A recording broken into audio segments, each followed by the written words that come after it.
એક મજાની ઘટના યાદ આવે.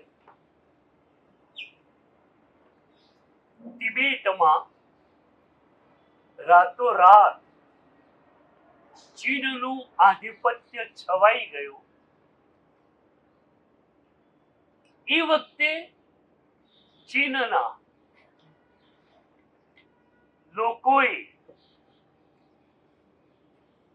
જે ભિક્ષુઓ રહેલા એમને પકડી લીધા.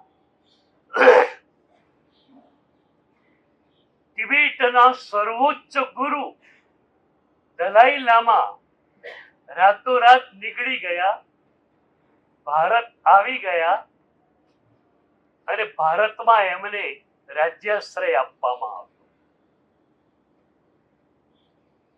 જે ભિક્ષુઓ પકડાઈ ગયા એમને અપાર યાતનાઓ આપવામાં આવી. મચ્છરથી ભરેલી બેરેકમાં રહેવાનું, અપૂરતું ભોજન અને સેજ ભૂલ થાય તો હંટરનો વરસાદ. 18 વર્ષ લાગત જેલમાં ભિક્ષુઓને રહેવું પડ્યું, કોઈ પણ અપરાધ વિના. માત્ર એ બૌદ્ધ ભિક્ષુ હતા, એ કારણસર જ એમને પકડવામાં આવેલા. 18 વર્ષે ચીનનો બહુ મોટો ઉત્સવ આવ્યો. બધા જ કેદીઓને છોડવામાં આવ્યા અને એમાં આ બૌદ્ધ ભિક્ષુઓને પણ છોડવામાં આવ્યા. એક ભિક્ષુ તિબેટથી સીધો ભારત આવ્યો, પોતાના ગુરુના ચરણોમાં. ગુરુની પાસે આવ્યો, સદગુરુને જોયા, ચરણોમાં પડ્યો, ધ્રુસકે ધ્રુસકે રડે છે.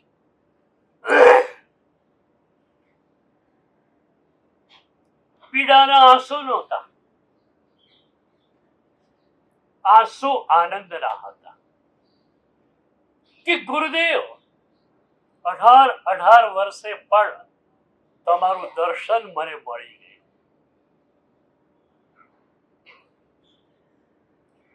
સદગુરુ પ્રત્યેનું સમર્પણ એક જ જો તમારી પાસે છે,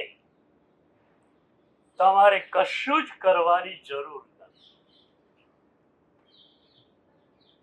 પ્રભુની આજ્ઞા તમારી પાસે કઈ રીતે આવે?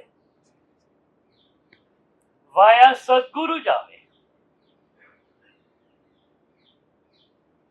આ મુનિવરો સંસ્કૃત અને પ્રાકૃત ભણેલા છે.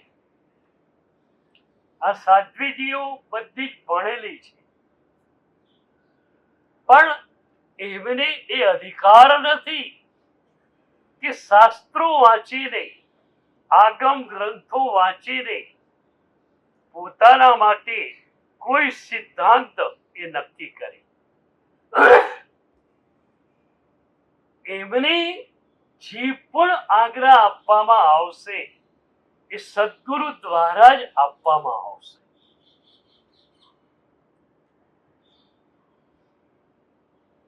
સદગુરુના ચરણોમાં ધ્રુસકે ધ્રુસકે રડે છે.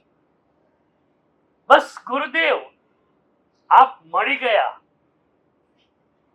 હવે કઈ બાકી રહેતું નથી. સીડી મળી ગઈ, ફર્સ્ટ ફ્લોર ક્યાં દૂર છે?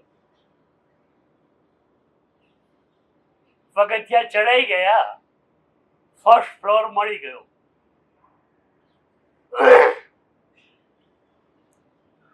થોડી વાર સદગુરુના ચરણોમાં એ બેસી જ રહ્યો. એક બહુ મજાની વાત તમને કરું. સદગુરુના શબ્દો એ તો સ્થૂળની યાત્રા છે.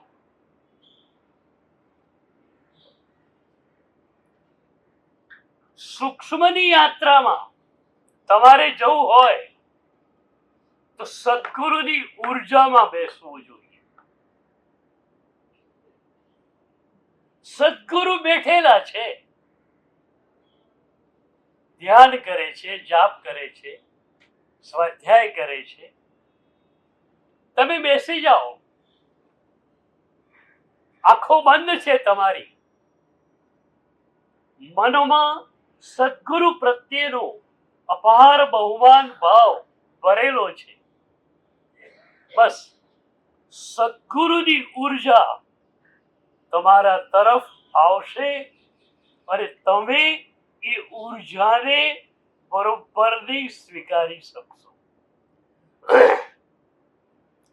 75 વર્ષનું સંયમી જીવન જેમનું હોય એવા ગુરુદેવ, ગચ્છાધિપતિ રાજેન્દ્ર સુરી મહારાજ જેવા ગુરુદેવ,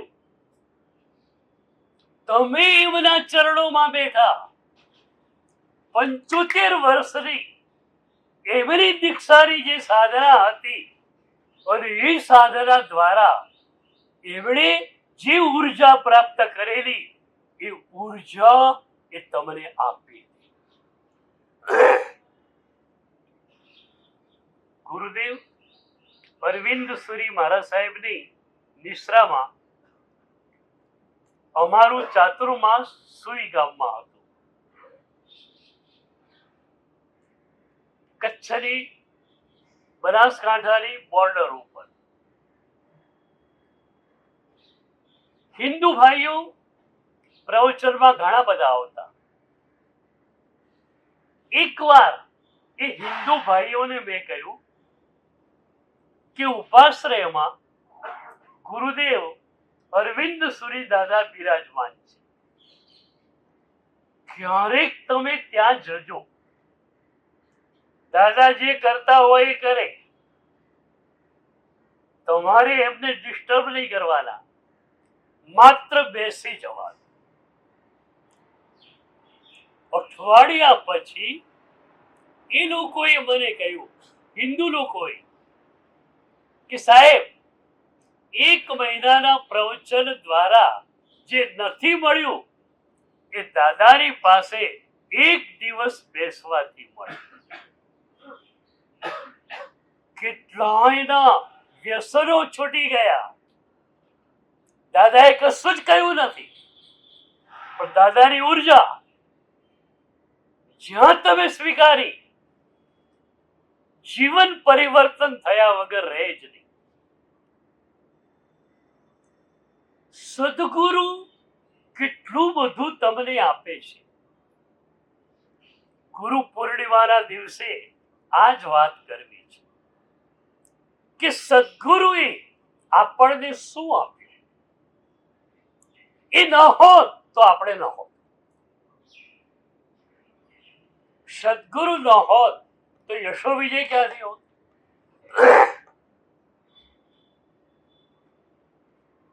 યશો વિજય પાસે દીક્ષાની કોઈ સજ્જતા નહોતી. હું કેમ આવી ગયો, બહુ મજાની ઘટના છે.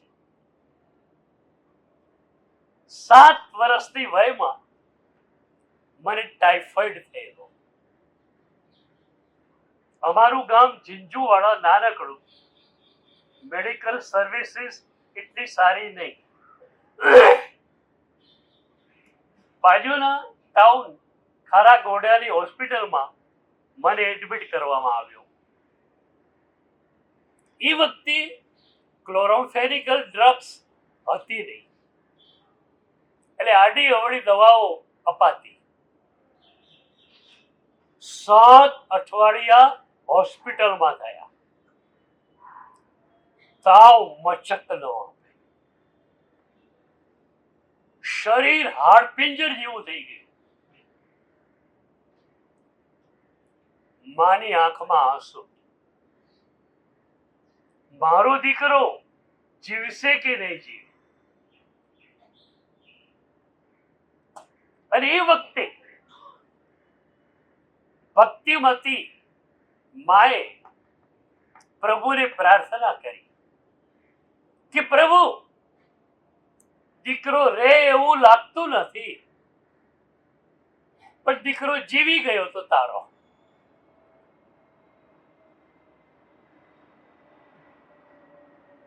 દીકરો જીવી ગયો તો તારો.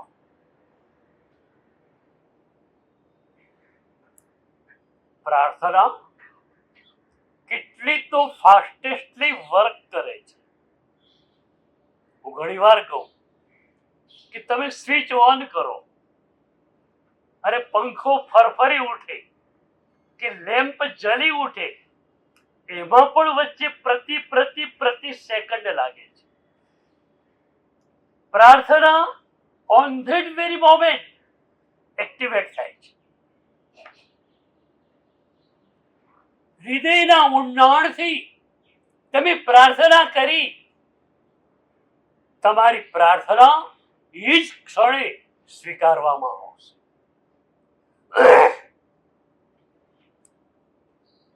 પ્રાર્થનાનું વાવાઝોડું આજે ભારત કરતા અમેરિકા અને આફ્રિકાના અંધાર ઘેરા ખંડોમાં વધુ છે. પ્રાર્થના પ્રભુને કરો અને સર્વ શક્તિશાળી પ્રભુ તરત જ એ કાર્યને સાકાર બનાવી દેશે. મારા જીવનનો તો અનુભવ છે. 69 યર્સ દીક્ષાને થયા, એક ક્ષણ એવી નથી આવી કે ક્યારે મૂંઝવણ થઈ.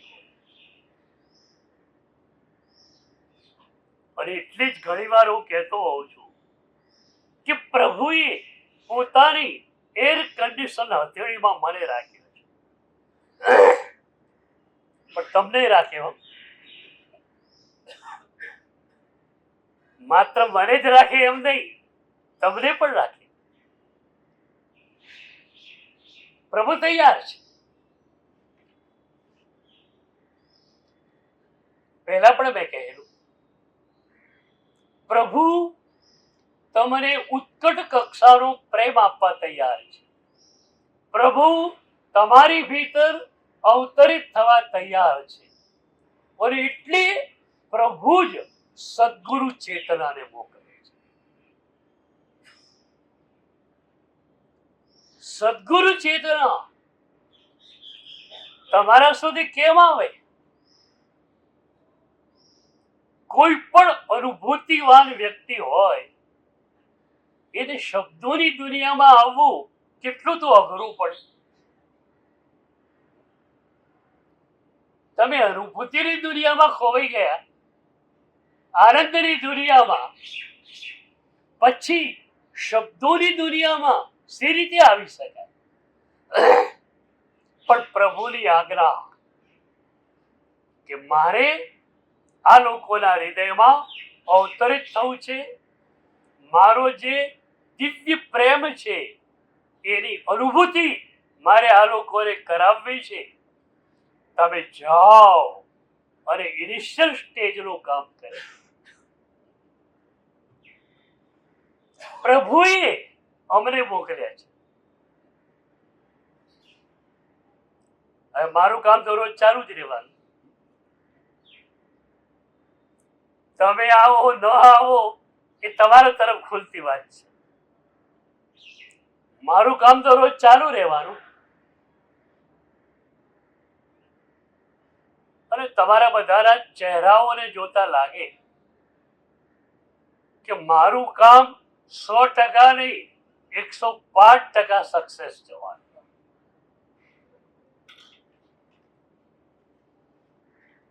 જે જિજ્ઞાસા, જે ઝંખના તમારા ચહેરા ઉપર છે કે બસ આ જીવન બીજા બધા જ જીવન કરતા અલગ પડી જાય. માન વિજય મહારાજ સાહેબને પૂછવામાં આવેલું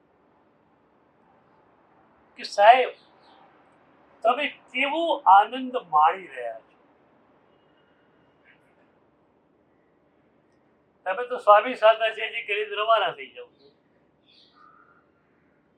ક્યારેક બેસો, નાના મહાત્મા જોડે બેસો. સાહેબ તમારી દીક્ષા કેમ થઈ? દીક્ષામાં તમને કેવું રહ્યું? અનુભવ પૂછો. તો માન વિજય મહારાજ સાહેબને એક ભક્તે પૂછ્યું કે સાહેબ કેવો આનંદ આપ માણી રહ્યા છો?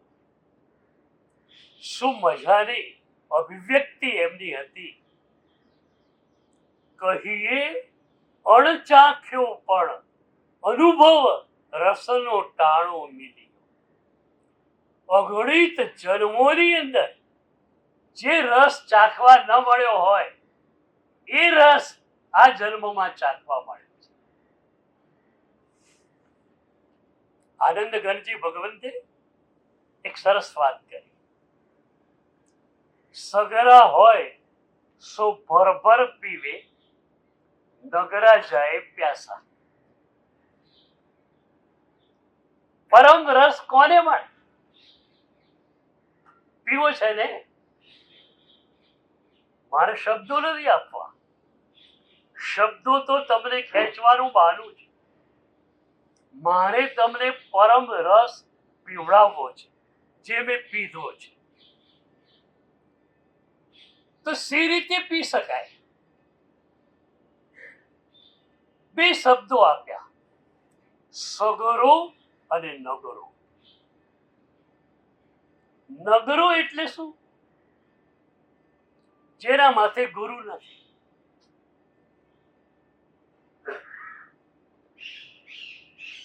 અને સગરો એટલે જેણે ગુરુના ચરણોની અંદર પોતાનું જીવન સમર્પિત કર્યું છે એવું વ્યક્તિત્વ. આપણા ભારતમાં ગાળનું એક્સ્ટ્રીમ પોઈન્ટ શું? નગરા હોવું તે. બે જણા લડતા હોય એક જણો પહોંચી ન વળે તો કહી દે હવે એ તો નગરો છે, એની જોડે કોણ લડે? નગરા તો રહેવાય જ નહીં.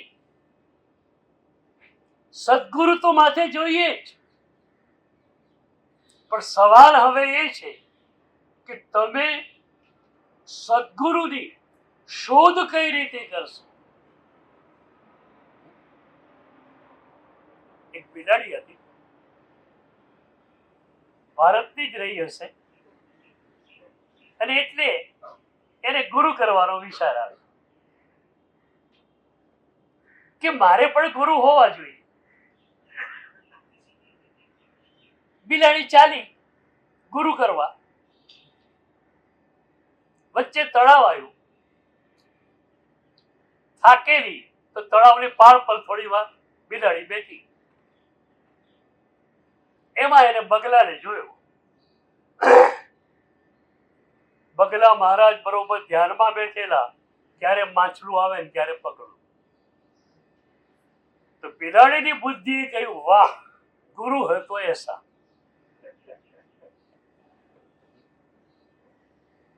તમે સદગુરુની શોધ બુદ્ધિથી કરવાના.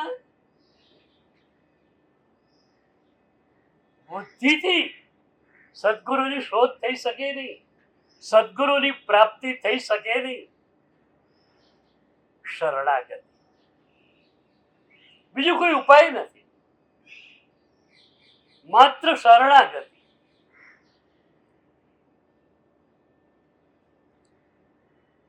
શાસ્ત્રોએ કહ્યું છે કે ઊંચી કક્ષાના એક રેન્જના સદગુરુઓ હોય, પણ એમાંથી તમારા સદગુરુ કયા? તો એક સરસ માપદંડ આપ્યો છે. એવા ઊંચી કક્ષાના સદગુરુ પાસે તમે જાઓ અને જતાની સાથે તમારું હૃદય આનંદ મગ્ન થઈ જાય, હૃદય કોળી ઉઠે, ત્યારે તમને થાય કે જન્માંતરીય ધારાના આ મારા સદગુરુ છે. કદાચ 2-4 જન્મથી એ સદગુરુ મારા સદગુરુ છે અને તમે એમના ચરણોમાં ઢળી પડો છો. તમારી બુદ્ધિ રાખવી હોય ને કદાચ તો એટલી છૂટ આપો કે ગુરુ નક્કી કરતા પહેલા બુદ્ધિ રાખજો, આ ગુરુ કરવા કે આ ગુરુ કરવા. પણ એકવાર ગુરુ નિશ્ચિત થઈ ગયા પછી બુદ્ધિને રિઝાઇન કરી દે, પછી બુદ્ધિ જોઈએ જ નહીં, પછી સમર્પણ. ન બુદ્ધિ ન અહંકાર, માત્ર સમર્પણ.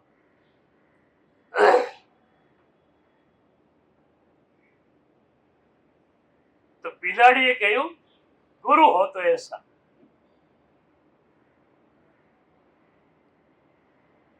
તમે સગરા છો ને બધા, જે પણ સદગુરુ પ્રત્યે તમારી શ્રદ્ધા છે એ સદગુરુના ચરણોમાં તમે ઝૂકેલા છો ને, એ કે એ જ કરવાનું આ નક્કી છે ને. તમારે તો હોય સવાલ જ નથી.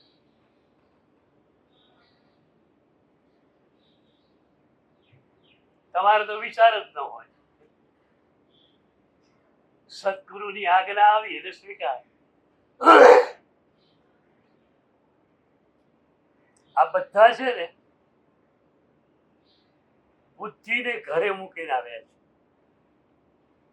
2 શબ્દો છે, બુદ્ધિ અને મેધા.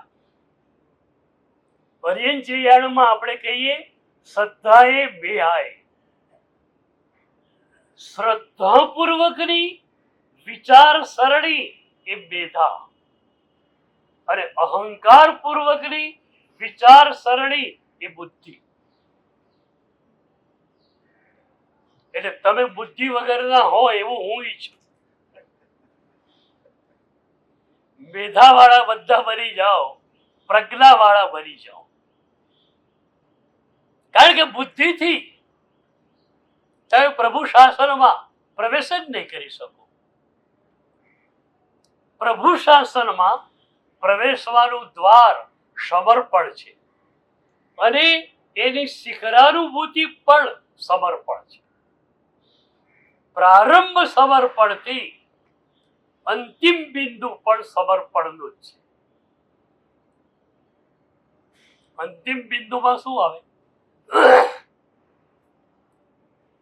પ્રભુના વચન પ્રત્યેનું સમર્પણ. પ્રભુની નિશ્ચય આજ્ઞા એક જ છે, તું તારા સ્વરૂપમાં સ્થિર થા. આખો પહાડ ચડી ગયા પછી શું કરવાનું? શત્રુંજય ગિરિરાજ ગયા, રામપોળ પહોંચી ગયા પછી શું કરવાનું? નીચે ઉતરી જવાનું.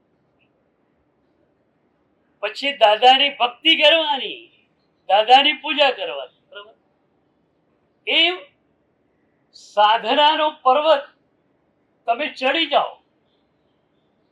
શિખર શું? દાદા શું? દાદા આજ કે તું તારા સ્વરૂપમાં સ્થિર થા. તમે અત્યારે મજામાં નથી, સ્ટ્રેસ એજમાં હોવ છો. આજના યુગને મનોવૈજ્ઞાનિકો સ્ટ્રેસ એજ કહે છે, તણાવનો યુગ. માણસ સવારથી સાંજ તણાવમાં રહેતો હોય છે. એ તણાવ દૂર થાય સમર્પણ. આ લોકોને પૂછો, કોઈને તણાવ થાય છે?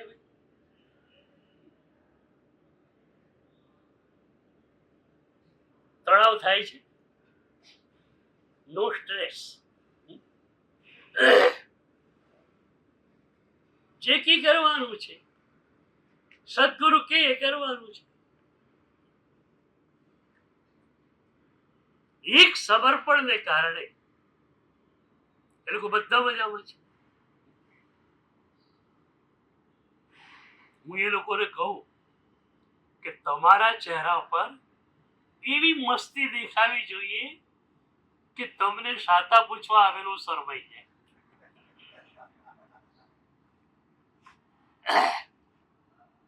સાતા પૂછવા આવનારને થાય કે આ તો પરમ સાતામાં ડૂબેલા છે, આ બધી સાતા વળી શું પૂછે? એ પરમ સાતા અમારી પાસે છે. વચ્ચે એક સવાલ કરું. મુંબઈનો અહોભાવ અદ્ભુત છે. હું મુંબઈમાં 3 દરિયાની વાત કરું છું. એક તો અરબી સમુદ્ર, બીજો તમારી આંખોમાં લહેરાતો અહોભાવનો દરિયો, અને ત્રીજું આ સફેદ વસ્ત્રોનો દરિયો. 3 દરિયા મુંબઈમાં છે. અહોભાવ નો ડાઉટ તમારી પાસે છે અને ખૂબ છે. એકમલરાજને જોતા તમે આમ હર્ષ ઘેરા બની જાઓ. એક સાધ્વીજી ભગવતીએ મને કહેલું કે આ કામાગરીમાં જઈએ, એટલા બધા લોકો નીચે ઉભેલા હોય, તાણમ તાણ થાય. પેલી બેન કે મારે ત્યારે પેલી બેન કે મારે. આ અહોભાવ તમારી પાસે છે. પ્રભુની ચાદર ઉપર, પણ આજ પ્રભુની ચાદરની ઈર્ષા આવે છે. અમને બધાને મળી ગયું, મને નહીં મળી. હું તો ઘણી વાર કહું છું કે દુનિયામાં ઝઘડો કરવાની જગ્યા 2 છે. એક પ્રભુનું દેરાસર અને એક અમારો અપાસરો. ઘરે ઝઘડો નહીં કરવાનો હોય. ભગવાન સાથે ઝઘડો કેમ કરવો એ વીર વિજય મહારાજે પૂજામાં બતાવ્યું. સુન સાધિક નવ જળને ચિન પદ દીધું રે. પ્રભુ તમે પણ પક્ષપાતી છો ને. ચંદનાએ અડદના બાકુડા વરાવ્યા, તમે એને કેવળ જ્ઞાનને મોક્ષ આપી દીધું. સુરસાજીને તીર્થંકર પદ આપી દીધું, તો અમને શું? છોકરો સ્કૂલેથી આવે ને, જુએ મોટી બેન ચ્યુઇંગ ગમ ચગડાવી રહી છે, બીજીના મોઢામાં કઈક ટ્રોફી છે, તરત જ મમ્મીને કહે છે લાવ મારો ભાગ લાવ. એમ પ્રભુને કહ્યું કે સુલસાજીને તીર્થંકર પદ તમે આપી શકો, શ્રેણિક મહારાજને આપી શકો, તો મને કેમ નહીં? લાવો મને પણ આપો. કરો ઝઘડો. અને પછી અમારી જોડે ઝઘડો કરો. આટલા બધાને દીક્ષા આપી દીધી, રજોહરણ આપી દીધું, મને કેમ બાકી રાખ્યો?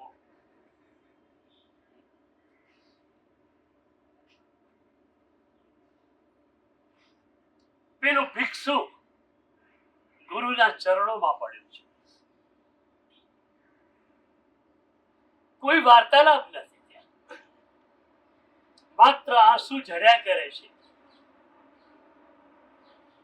તમને ખબર છે, પ્રભુનું દર્શન તમે કોરી કોરી આંખોએ કરો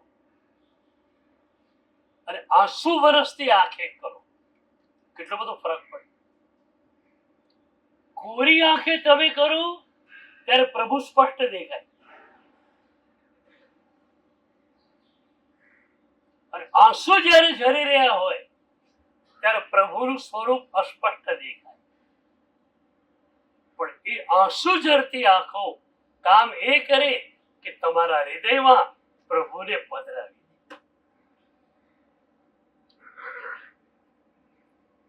થોડી વાર ચરણોમાં બેઠો, શાંત થયો. ગુરુએ એને પૂછ્યું કે તું 18 વર્ષ જેલમાં રહ્યો, 18 વર્ષની અંદર તારા માટે કસોટીની પળ કઈ હતી?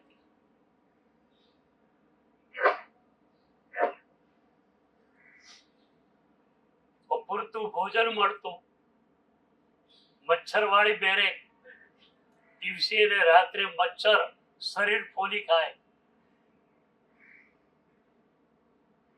અને સેજ ભૂલ થાય એટલે હંટરનો વરસાદ વરસે. કેટલી બધી તકલીફ હતી. તો ગુરુ પૂછે છે કે 18 વર્ષમાં કસોટીનો કાળ કયો હતો? તને એકદમ અસહ્ય લાગે એવી કઈ ક્ષણો હતી? એ ભિક્ષુએ જે જવાબ આપ્યો ને, અદ્ભુત જવાબ છે. પ્રભુનો પ્રેમ હૃદયમાં ઉતરેલો હોય ત્યારે જ જવાબ નીકળે. ભિક્ષુએ કહ્યું, સાહેબ, એક જ અઘરું કામ મારી પાસે, એક જ. અને એ કે ચીની સત્તાવાળાઓ ઉપર, કે જેલના સત્તાવાળાઓ ઉપર મને સેજ પણ દ્વેષ, તિરસ્કાર ન આવે. 18 વર્ષ યાતનાઓનો કોઈ પાર નહીં, અને એ યાતનાઓની વચ્ચે એ લોકો પ્રત્યે પ્રેમ રાખવાનો છે શક્ય. અશક્ય નથી તમારા માટે પણ કહું છું. You can do this if you desire. પ્રભુનો પ્રેમ મળે, પ્રભુની શક્તિ મળે, અઘરું શું છે? 5 વર્ષની દીકરી સિદ્ધિ તપ કરે, શું એના શરીરની તાકાતથી એ કરે? એ નાનું બાળક બેસણું કરે તો ખાઈ ન શકે. સિદ્ધિ તપમાં બેસણા આવે પણ એકે બેસણામાં ખાઈ ન શકે. એ સર વેસુમાં સિદ્ધિ તપ હતો. એટલા બધા નાના બાળકોએ સિદ્ધિ તપ કરેલો. એના મમ્મી પપ્પા જોડે આવેલા હોય, વાસક્ષેપ લેવા માટે આવે. સાહેબ, બેસણામાં બેઠી છોકરી અને ઊભી થઈ ગઈ છે, કશું જ ખાઈ શકી નથી, અને છતાં સિદ્ધિ તપ મારે કરવો જ છે. ચોમાસામાં ઉપદાન હતા, આશો શુદ્ધ સંધિ, ઘણા બધા બાળકો જોડાયેલા, 250 લગભગ. એક દીકરો એવો હતો, એને પહેલી નીવી કરી, વોમિટિંગ કરીને બધું નીકળી ગયું. બીજી નીવી, વોમિટિંગ, બધું નીકળી ગયું. ત્રીજી નીવી, બધું નીકળી ગયું. ઘણી દવા આપી ડોક્ટરે, કે થયું નહીં. 4, 5, 6 નીવી સુધી તો ચલાવી. પછી તો મેં પણ એના પપ્પાને કહ્યું કે હવે એને પરાવી દઈ. 6 નીવી સુધી ખાઈ શક્યું નથી, એટલે 12 ઉપવાસ એને થઈ ગયા. પણ દીકરો એટલો મક્કમ કે સાહેબ, તમારા હાથે જ બાળ પહેરવાની છે અને હું પહેરવાનો જ છું. મેં કહ્યું, કઈ રીતે બોલે છે તું? મને કે સાહેબ, તમે તો કહો છો કે પ્રભુની શક્તિથી બધું થાય. મને મારા શબ્દો આપી દીધા.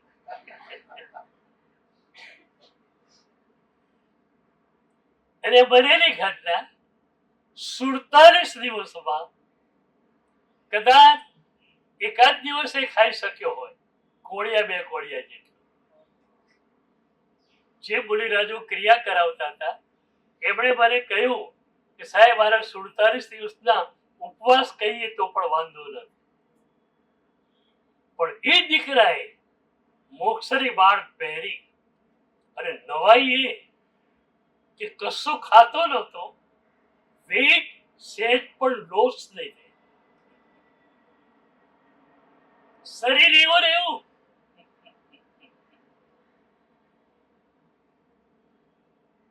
તો પ્રભુની કૃપા હોય તો શું ન થાય? તો તો ભિક્ષુ કે છે, સાહેબ અઘરામાં અઘરું કામ આ હતું કે એક સેકન્ડ માટે પણ એ લોકો પ્રત્યે તિરસ્કાર ન થાય. ગુરુએ પૂછ્યું, રિઝલ્ટ શું? એક સાધકની બોલવાની પેટર્ન પણ અલગ હોય છે. સાધક ક્યારે પણ કહેતો નથી કે મેં આમ કર્યું. એ એમ નથી કહેતો કે સાહેબ 18 વર્ષમાં એક ક્ષણ પણ મેં તિરસ્કાર નથી કર્યો, આવું નથી. સાધકના શબ્દોમાં અહંકાર ક્યારે પણ ઝલકી શકે નહીં. અને જો અહંકાર તમારી પાસે છે તો તમારી સાધના નથી. એ ભિક્ષુએ કહ્યું, સાહેબ પ્રભુની કૃપા, આપણા જેવા સદગુરુનો પ્રેમ 18 વર્ષમાં એક સેકન્ડ એવી નથી આવી કે કોઈના પ્રત્યે તિરસ્કાર થયેલો.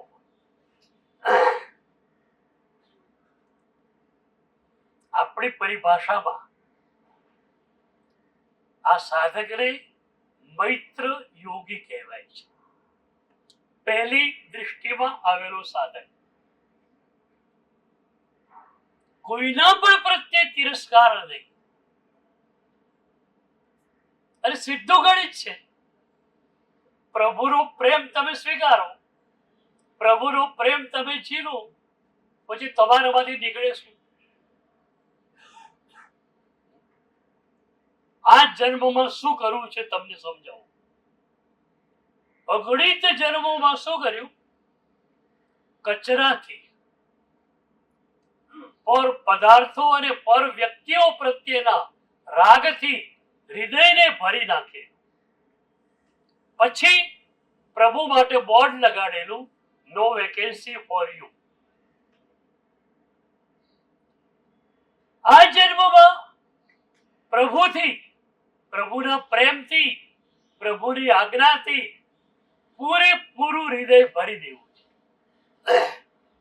અને બોર્ડ લગાડવાનું, નો વેકેન્સી ફોર અધર્સ.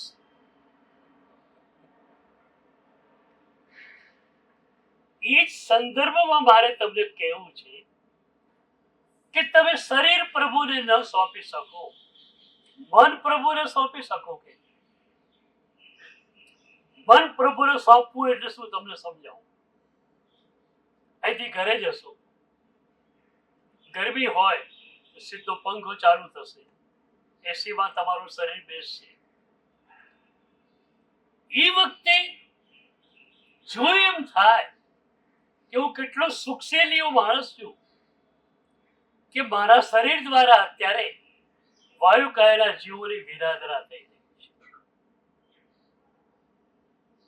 હું પ્રભુની આજ્ઞાનો અત્યારે વિરાધક બન્યો છું. આ રીતે જ્યાં જ્યાં વિરાધના થાય ત્યાં હૃદયમાં દર્દ પેદા થાય, અને જ્યાં પ્રભુની આજ્ઞા પ્રમાણે આરાધના થાય ત્યાં આનંદ ઉછળે. આરાધના તમારી પાસે છે, આરાધનાનો આનંદ તમારી પાસે છે. વિરાધના છે પણ વિરાધનાની વેદના તમારી પાસે છે. સિંહ હણગાર પ્રભુને જોવે, પ્રભુને જોતા આનંદ થઈ ગયો, પ્રભુ છે, પણ શરીર ક્રિશ થયેલું છે, દુબળું થયેલું છે. મારા પ્રભુનું શરીર આવું. એક મમત્વ પ્રભુ સાથે બાંધી લીધે. જૈન શાસનમાં આપણે જન્મ્યા છીએ. એક જ કામ જો તમે કરી શકો ને તો શાસન મળેલું સાર્થક થઈ જાય. ક્રિયા ભલે ઊંચી થઈ શકે, ભલે પ્રવચન સાંભળવા ન આવી શકો, એક જ કામ કરવું છે, મારા પ્રભુ, મારા સદગુરુ, મારા પ્રભુનું શાસન. પછી એ શાસન પર કોઈ પણ આક્રમણ આવે, આપણા પૂજનીય સાધુ સાધ્વીને કોઈ આંગળી પણ અડાડે આપણે સીધા તૈયાર થઈ જઈએ, નહીં ચાલે. આ એક મારાપણું તમારી પાસે આવી ગયું, પ્રભુનું શાસન તમે પામ્યા, સાર્થક થઈ ગયું. તો મારા પ્રભુનું શરીર આવું દુબળું, વિતરાગ પ્રભુ. શાસ્ત્રોએ પ્રભુને વિતરાગ કહ્યા અને સ્તવનાકારોએ પ્રભુને ભક્ત વત્સલ કહ્યા. પ્રભુ કેવા છે? ભક્તો પર પ્રેમ રાખનાર, ભક્તો પર પ્રેમ વરસાવનાર. તો આ સ્તવનાકારોનો પ્રવાહ છે કે પ્રભુ ભક્ત વત્સલ છે. પ્રભુનો પ્રેમ વરસ્યા જ કરે, વરસ્યા જ કરે. તો પ્રભુ કહે છે મારું શરીર દુબળું થઈ ગયું, એમ તું કહે છે. રેવતી શ્રાવિકાને ત્યાં જા, એને એના માટે ઔષધિ બનાવી છે, એ વોરીને લાવ, હું વાપરીશ, સરસ થઈ જશે બધું. કેટલો પ્રેમ પ્રભુનું.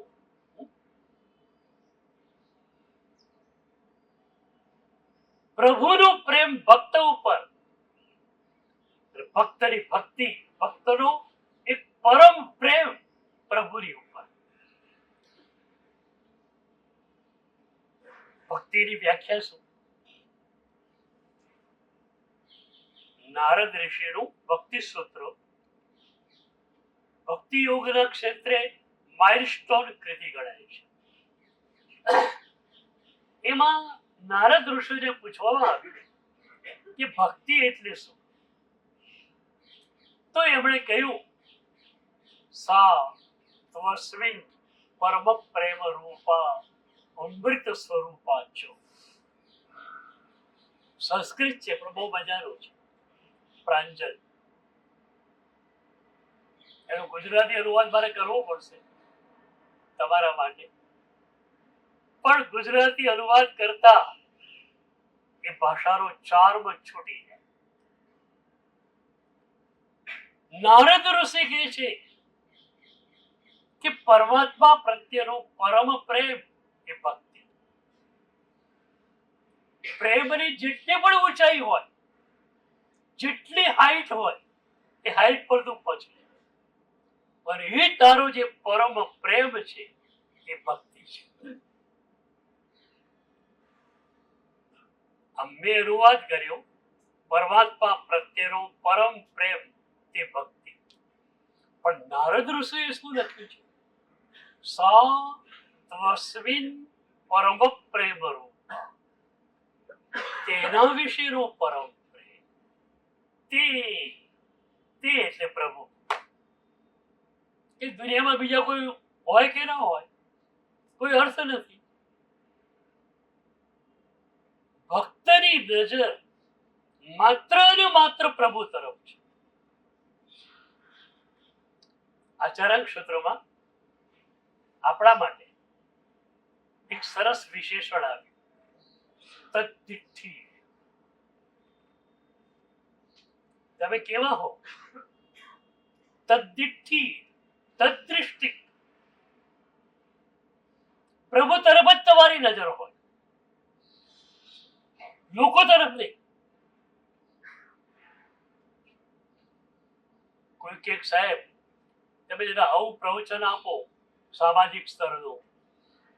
હું કહી દઉં ના, મારા પ્રભુની આજ્ઞા હોય એ પ્રમાણે જ હું વરી શકું. મારી સામે મારા ભગવાન છે. એક મજાની વાત કહું, તમારી નજર અમારી સામે હોય પણ અમારી નજર તમારી સામે નહીં હોય.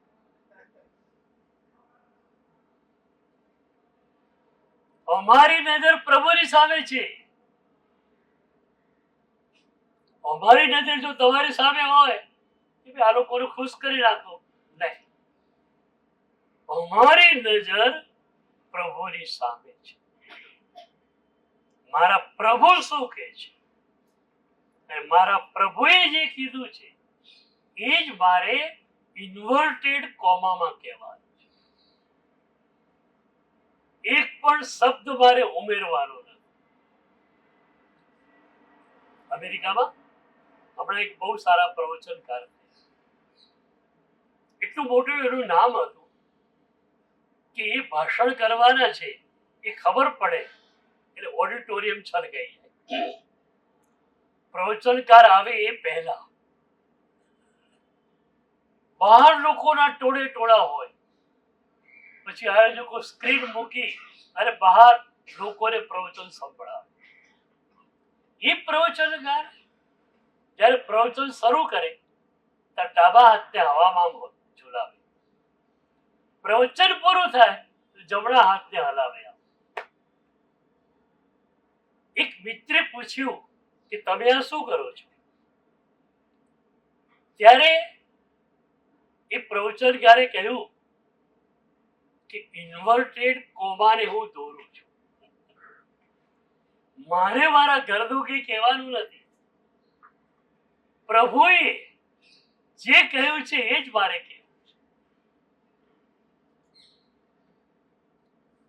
તો હું વારંવાર એક વાત તો કહેવાનો કે પ્રભુનો પ્રેમ મેં કેવી રીતે એન્જોય કર્યો છે. તો માએ પ્રાર્થના કરી મારા માટે કે પ્રભુ દીકરો જીવી જાય તો તારો.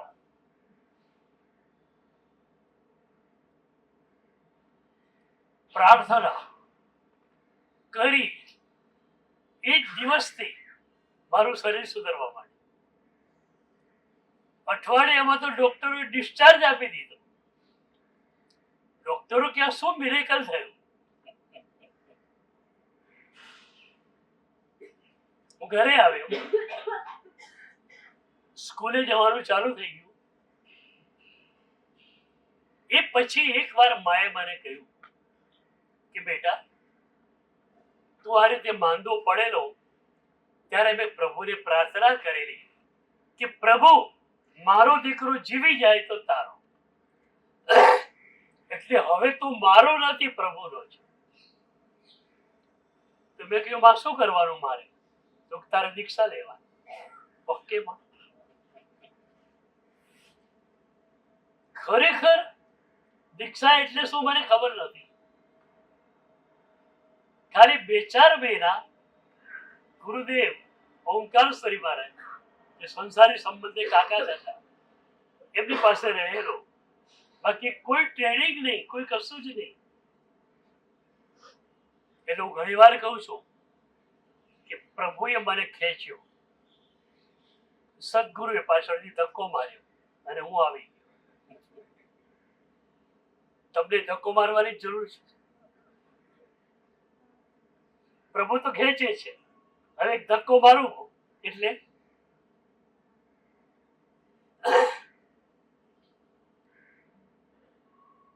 સિંહ અણગારે પ્રભુના પ્રેમને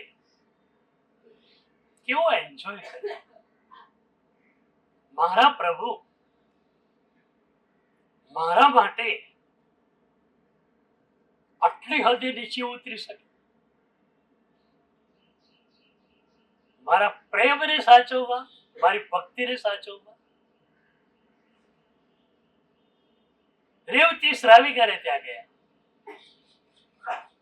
અને કહ્યું કે પ્રભુ માટે તમે બનાવેલ ઔષધિનો ખપ છે. રેવતીજી નાચવા લાગ્યા. આમ તો મારા સાહેબ વોરી જાય તો પ્રભુ વાપરશે કે કેમ એ તો ખબર પડે નહીં. આ તો સ્પષ્ટ કે છે પ્રભુને માટે ઔષધિ વોરવા આવ્યો છે. એ ઔષધિ એવી હતી કે એક દિવસમાં 1 ચમચીથી વધારે લઈ ન શકાય. એટલા ભારે દ્રવ્યો અંદર હતા કે પચી જ ન શકે વધારે. 1 ચમચી ઔષધિ વરાવતા કેટલી સેકન્ડ થાય? 4 સેકન્ડ, 5 સેકન્ડ. રેવતીજીની ભાવધારા એટલી ઉચકાઈ કે 5 સેકન્ડમાં એમણે તીર્થંકર નામ કર્મ અંકિત.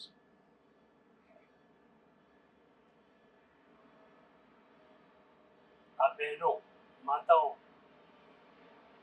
વહોરાવે છે જે ભાવથી. સુરતમાં સાધુ સાધ્વીજીઓની વાચના, ઘણા બધા સાધુ સાધ્વીઓ આવે. મેં એકવાર એમને પૂછ્યું કે તમે લોકો ઓરવા જાઓ છો ત્યારે તમારી ફિલિંગ શું હોય છે? ત્યારે બધાનો જવાબ એક જ હતો કે સાહેબ, ઓરવા જઈએ છીએ એ ભાઈઓના, એ બહેનોના, એ માતાઓના ભાવને જોઈએ છીએ. અમારી આંખો ભીની પડે. તમે પણ એ વોરાવારી ક્ષણોમાં કેટલું પુણ્ય કે કેટલી નિર્જરા કરતા હશો એ જ્ઞાની જ કહી શકો. પણ તમારા ભાવોને જોતા માની શકાય કે ખરેખર તમે બહુ જ ઊંચી કક્ષાનું પુણ્ય અને નિર્જરા એ વખતે બાંધી શકો. એક મુનિરાજે મને વાત કરેલી, મુંબઈની છે. એ વોરવા ગયેલા. હું રૂમમાં બેઠેલો. મને કે સાહેબ, આ રૂમથી અડધી રૂમ જેટલું એ ભાઈનું ઘર છે, પણ વોરવા જઈએ અને જો આપણે ખબર ન રાખી તો પાત્રું ફરી કાઢ્યા. એટલી નાનકડી રૂમ, કદાચ પોતાની હોય કે ભાડાની પણ હોય. એ શું કમાતા હોય, શું ખાતા હોય, પણ વોરાવાળી વાત આવે ત્યારે બસ મારા ગુરુદેવ, આ મારા પણ. એટલે શોર્ટેસ્ટ કટ આ છે. પ્રભુ શાસનને આત્મસાત કરવાનો, પ્રભુના પ્રેમને જીલવાનો શોર્ટેસ્ટ કટ આ છે. પ્રભુ મારા, સદગુરુ મારા, આ પ્રભુનું શાસન એ મારું. બસ આ મમત્વ પ્રસ્થાપિત થઈ જાય. પ્રભુનું શાસન એવું તો અસ્તિત્વમાં રોમે રોમે વસી જાય કે આવતા જન્મમાં આ જ પ્રભુનું શાસન તમને મળે. તો આવી રીતે પ્રભુના પ્રેમને પામી ખૂબ ખૂબ આભાર.